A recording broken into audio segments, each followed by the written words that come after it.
नमस्कार जय जगन्नाथ आपण मानकु नुआ वर्षर अनेक अनेक शुभेच्छा शुभकामना 2025 मसीहार प्रथम रेसिपी को लेकिन आपण मानकु स्वागत करछि देसी फूड कोर्ट ओडिशा को।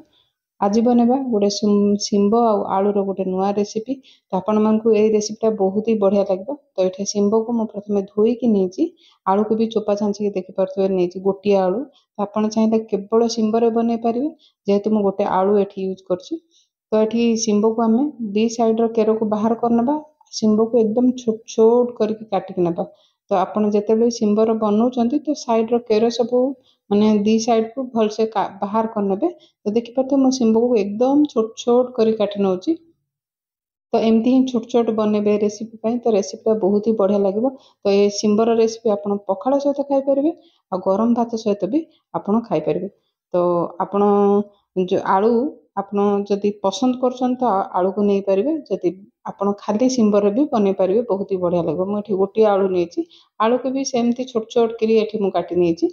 जमती आप शिंब छोट छोट काटुंट तो से भाई आलू को भी काटि ने। तो ये रेसिपीटा आपण मानक बहुत ही माने टेस्टी लगे आ नुआ रेसिपीटा। तो आप स्पेशल मसला सहित ये रेसिपीटा मुझे बनई आ बहुत ही टेस्टी बनी थी। तो देखिपे शिंब सबको एमती छोट छोट काटि नहीं आ गोटे आलू नहीं। तो आलू को भी सेमती छोट छोट कर काटि नहीं। टिके समय लगे किंतु एमती काटंतु तो बहुत ही रेसिपीटा बढ़िया बन। तो चलते रेसिपी गोटे मसला बन ना। मुझे किसी मसला गुंड आज रेसिपी मुझे यूज करनी। तो ये कंचा लंका मुझे 3 ରୁ 4टा नहीं। राग आपड़ जी चाहिए से अनुसार लंका यूज करें। तो आज रेसिपीटा टी राग होता तो आपड़ से अनुसार लंका ने। फ्रेश भुसुंगा पत्र देती 7 ରୁ 8 कोला रसुण देती 10 ରୁ 12टा देती गोलमर्च। तो एठी आम सबको कौन करवा ना बिना पानी रे दरदरा ग्राइंड करनबा। गोटे बड़ चामच देती राशि, अध चामच देती जीरा। तो आपन चाहिए हेमदस्तर आप कुटिकी नहीं पारे। मुझे माने सहज उपाय ग्राइंडर रे बिना पानी रे टिके ग्राइंड करने। तो बेसी परिश्रम हेनी, आपन को हेमदस्तर कुटा पड़ोनी। तो ये एमती आप बिना पानी रे टिके ग्राइंड करने आपंकर मसला रेडी हो। तो ये मुझे 2 चामच तेल। तो आप रिफाइन तेल सोरष तेल जोड़ा भी ये नहीं पारे। मुझे रिफाइन तेल नहीं। ये तेल तातीगला जो शिंब आम आलू को काटिकी रखी ये पकई नहीं। तो ये मीडियम हिट रे 2 ରୁ 3 मिनट आ शिंब आलू को भलसे भाजी नेबा। तो लो फ्लेम रे भाजबेनी, एटा सीझी। तो मीडियम हिट रे रखी ना हाई फ्लेम रे भी आप भाजी पारे। तो कंटिन्यूअसली आप भाजबे। तो घोड़ा माने आम शिंब आलू को घोड़ेबानी। तो अल्प शिंब आलू को चाहिए अल्प स्वाद अनुसार ये लुण दे देछि। तो आज रेसिपी आपण मानक केमती लगे निश्चिंत कमेंट करी कहबे। आ जदि वीडियो टी भल लगी तो बिना कंजूस निश्चिंत गोटे लाइक करेंगे और भल कमेंट गोटे भी करेंगे। ये भाजी गला पर मुझे शिंब आलू को बाहर कर नहीं।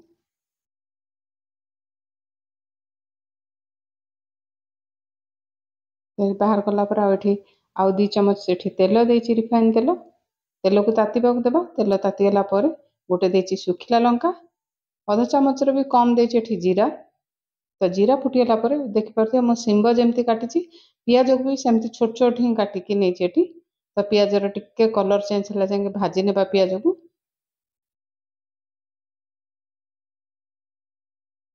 आपणकर नुआ वर्ष केमती सेलिब्रेशन कले निश्चिंत कमेंट करी कहबे। तो ये पियाज को भलसे भाजी गला। तो आम जो मसला को ग्राइंड करते ये मसला को मुझे ऐड कर नेली। ये देती गोटे बड़ टमाटो को छोट छोट काटिकी नहीं। तो मसला को भलसे पियाज सहित आम भाजी नेबा।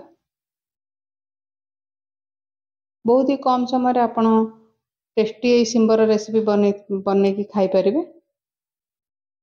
निश्चिंत स्वाद टिके अलग प्रकार आप बेसर करुवे, भजा करुवे कि माने तरकारी करुवे। तो ये रेसिपीटा बहुत ही बढ़िया लगे। आप रुटी सहित भी खाई पारे। तो मुझे अल्प पानी देती 2 ରୁ 3 मिनिट फ्राए कला पर।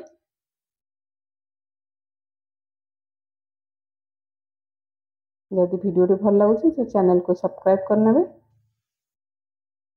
तो शिंब आलू रे अल्प लुण देती तो मसला को चाहिए टिके अधा चामच भी कम लुण देची एठी 1 चामच देची हळदी गुंड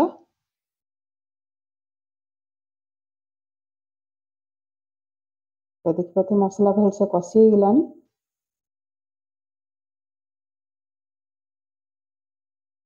एठे जो हम भाजिक रखिथिले सिंब आलू को एठी पकई नेजी तो मसला सहित आम सिंब आलू को भलसे गोले नेबा रेसिपीटा घरे बनातु आपनकर रेसिपी केमती बनथिला निश्चिंत कमेंट करी कहबे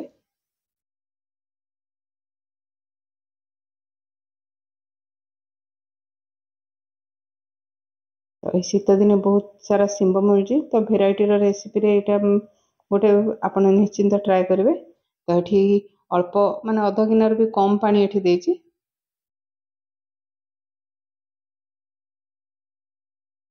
तो बिना मसला गुंड रे ए रेसिपीटा बनची टेस्टी भी बनुची तो आपण बनैकी निश्चिंत खाइबे एटा मु एठी 2 मिनिट मीडियम हीट रे कवर कर नेतली तो देखि पारथबे पूरा ग्रेवी सुखी जाईची तो एमती ड्राई वाला ही एटा बनिले माने टेस्टी लागबो तो एठी गैस रे एटे बंद कर नबा तो देखि पारथबे केते सुंदर हमर रेसिपी बनिकी रेडी हे गेला तो ऊपर किछि धनिया पत्र दे देबा तो एमिति बनांतु जीवा पूर्व चैनल को लाइक शेयर सब्सक्राइब करने को जमारू भूलिबेनी।